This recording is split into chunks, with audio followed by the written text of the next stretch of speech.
there's a little hill. Okay, let's talk about music. So I was introduced to you by Dominic for the first time it was like a year ago or something like that. And he told me, you got to hear about this girl. Her name is Dorothy. She plays this great music. Everything he explained when he sat down with you.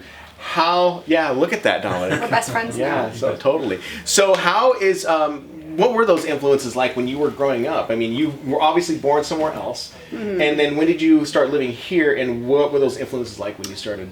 My mom came to the States with me as a single mom, mm-hmm. and I was a weird kid. I'm still weird, but like I was just weird. Like I didn't feel like I fit in with anybody. I know a lot of people say that, but I really did not. I would rather like read a book than talk. I was terrified of talking to people. Really? Talking and making friends. I was super shy. So I was just a weird kid and like super sensitive, which I hate. I wanted to turn it off. So I would escape into music. And my mom got married, and my dad, who raised me, had a very large vinyl record collection because he was a college professor in the 60s and was, just super like out there. And right. I mean, like we have a library of actual real books, like a library, right. not a Kindle, physical books, like a bookshelf, hundreds of them. Yeah. And hundreds of records, and I would just like, what's this one? And most of them were Bob Dylan, yeah, Pink Floyd, Creedence Clearwater Revival, and Janis. Come on, you're talking my jam. I love That's road what I grew trip up music. listening. Yeah, totally. Janis, and Janis was one of the first females I listened to. Yeah. So it was amazing. I just and he would get so pissed. I would steal his CDs and stuff, like his Sounds of the 70s mix tape thing. Right. And I was like, ooh, who are the Commodores? Wow, really? Yeah. So you went down this rabbit hole of all of the stuff that he was doing, and then when did you discover you had a voice?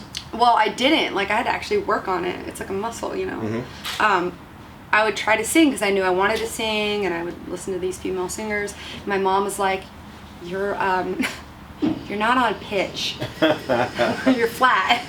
Well, what's that mean? I had no idea. And then so we got a piano, and it just kind of all went.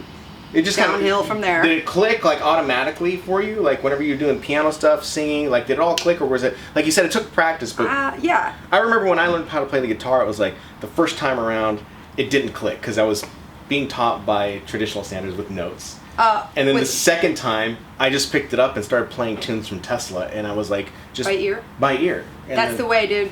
Yeah. Yeah, I took some piano lessons and I hated it. It was so boring, and I didn't want to learn how to read music, but I think it helped me understand how to listen. Right. Yeah. So then I could, like, if you change the key of a song on the spot, I can go with it. I mean, every singer should be able to do that, But should a singer also know how to read music?